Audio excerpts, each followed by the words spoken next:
गुरुदेव अष्टावक्र कहते हैं, जो आंख के खोलने और ढकने के व्यापार से दुखी होता है,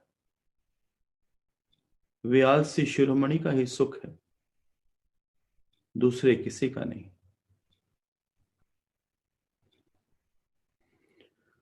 अष्टावक्र इसी क्रम में कहते हैं कि सब लोग प्रयास से दुखी हैं। प्रयास मात्र दुखों का कारण है। प्रयास में कर्तापन है, अहंकार है। इस कर्तापन से किए गए कार्य में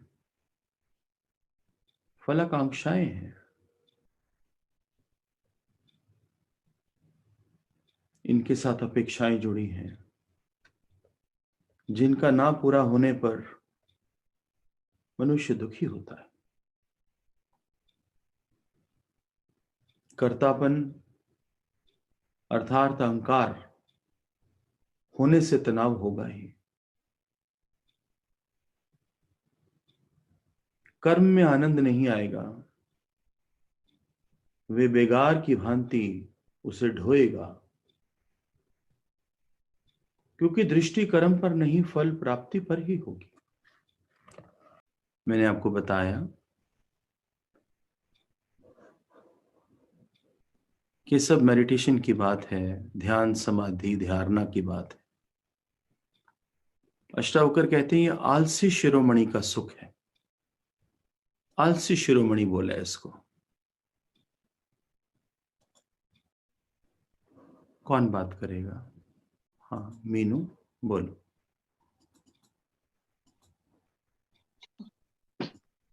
हरिओम गुरुजी। गुरुजी, मेडिटेशन में बैठ के और आंख खोल के या आंख बंद करके मेडिटेशन करना, विजुलाइज करते रहना, कर्तापन का ही भाव रहना, और उसी में हमें लगता हम समाधि में चले गए, चाहे वो नींद में ही चले जाते थे। और जैसे कि हर वक्त यही कि अब इसके बाद मुझे ये मिलेगा, इसके बाद ये मिलेगा, और जब वो नहीं मिलता तो दुख का कारण। तो जो समाधि में जो लोग जाते हैं, उनको कभी एक पल का एक शांति सुख एक पल का मिला भी होगा, बट लास्ट में दुख ही है और कुछ नहीं है। कॉन्टेक्स्ट में बोल रहे हैं कि आंख के खोलने और ढकने के व्यापार से सब दुखी हैं, और ये जो है ये आलसी शिरोमणि का सुख है। आलसी शिरोमणि का सुख है। आलसियों की बात है, क्षणिक सुख है, क्षण। दूसरा किसी का नहीं। गुरुदेव, जब विचारों से मन खाली है और हम एकदम शांत अवस्था में बैठे, वो मेडिटेशन से भी ऊपर है, वो समाधियों से भी ऊपर है वो चीज। तो ये तो अनुभव करके देखा है गुरुवर, और आई वुड ऐसा। आई वुड अप्रिशिएट कि अगर किसी ने कोई ध्यान समाधियां करी हैं तो अपना एक्सपीरियंस शेयर करे। शुक्राना गुरुदेव। बबीता, हरि बोलो। गुरुदेव, मेडिटेशन किया, विपासना किया, उसमें एक चीज समझ में आई और नहीं आई मालूम नहीं। जब हम विपासना में भी बैठते हैं तो बॉडी में जो पेन होता है, 1 घंटे के बाद वो पेन नहीं रहता है बॉडी के अंदर। तो वो क्या एक्सपीरियंस है? क्या हमारा ब्लड? साइंटिफिकली बॉडी भी स्तब्ध हो जाती है। स्टार्टिंग में पेन होता है, फिर बॉडी भी स्तब्ध हो जाती है, स्तब्ध साइंटिफिकली।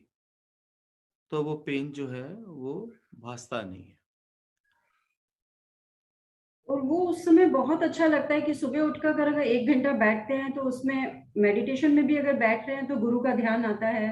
और कोशिश करके मैं जुड़ी हूँ आपसे, तो जब भी मैं बैठती हूँ आप आते हैं, मेरे को मेरे प्रश्नों का उत्तर मिलता है और मैं आपके ध्यान में डूबती चली जाती हूँ। हम्म तो उसमें भी अच्छा लगता है। वो क्या है? हम्म तुम ध्यान में बैठती हो तो तुम्हारे ध्यान में मैं आता हूँ, तुम्हारे प्रश्नों का जवाब देता हूँ, और उसमें भी तुमको अच्छा लगता है। अच्छा लगता है। सच्चा गुरु वो है, सच्चा गुरु वो है जो इनिशियली भले साधक का हाथ पकड़े, इनिशियली ध्यान से सुनना, पर बहुत ही कम समय के बाद, बहुत ही कम समय के बाद जैसे साधक इंडिपेंडेंट होना शुरू हुए तो वो अपने स्वरूप को वापस खींच ले और निराकार से उसको जोड़ दे। ये सच्चा गुरु, जो हमारे भगवान जी ने करा। कभी भी भगवान जी ने अपनी बॉडी किसी को नहीं पकड़ाई, अपना नाम रूप नहीं पकड़ाया। यही मैं आप सबको कहता हूं।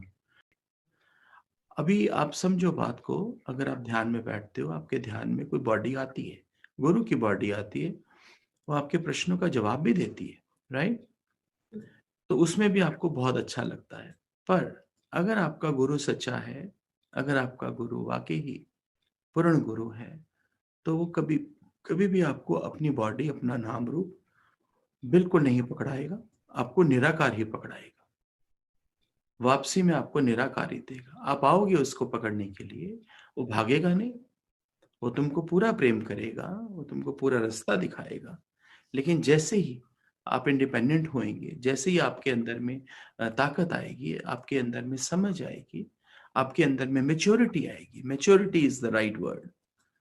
जैसे ही आप मैच्योर होएंगे, वो आपकी लाइफ से फिजिकल फॉर्म में डिलीट हो जाएगा, गायब हो जाएगा और आपको उस निराकार के साथ जोड़ देगा। ये बात को खास ध्यान रखना। और सामने से ना बैठा हुआ आपके हृदय में बैठ के आपके सब प्रश्नों के जवाब देगा। ये आप ध्यान देना इस बात को। हरिओम गुरुजी। बोलो। हरिओम।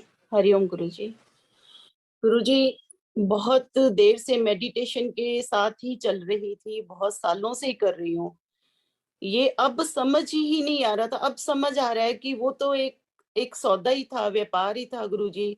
और अब इन 2 सालों में मैंने इतनी मेडिटेशंस की और मेडिटेशन कर रहे हैं और फिर साथ के साथ रिजल्ट देख रहे हैं, फिर कर रहे हैं, कभी लिख रहे हैं कि ये हो जाए ठीक, फिर मेडिटेशन में बैठ गए, फिर वो रोज लिखा, फिर एक लालसा कि इतने दिन से मेडिटेशन कर रही हूँ, ये तो मेरा ठीक हुआ नहीं। तो कुछ हो भी जाता था ठीक, वो और लालसा बढ़ा देता था, और जब कुछ नहीं होता था तो थोड़ा उदास भी होते थे। ये गेम खेलते रहे एक्चुअली, ये चलता ही रहा गुरुजी, चलता ही रहा। लेकिन कहीं ना कहीं एक लालसा सी थी कि कुछ और करना है, कहीं और कुछ और चाहिए।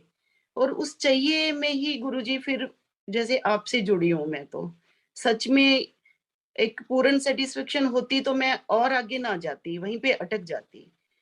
तो लिख लिख कर भी देख लिया, सुबह शाम बैठकर भी देख लिया गुरुजी, बस वो गेम ही रह गई। ये पक्का से जान गई हूँ कि वो गेम थी। थोड़ी बॉडी एक्स भी कम हुए, ये भी सच है कि विपश्यना में बैठने से मेरी बहुत बॉडी एक्स गए हैं, पहले ज्यादा होते थे। वो शायद कि थॉट्स पे कंट्रोल तो होता ही है, तो वो बॉडी पे इफेक्ट आ जाता है, बॉडी सही हो जाती है। लेकिन एक परम पिता परमात्मा, उस एक से जुड़ने वाली कहानी बहुत दूर रह जाती है गुरुजी, यही जाना मैंने। अब अंदर से मन बदल रहा है, अब अंदर से मन बदल रहा है।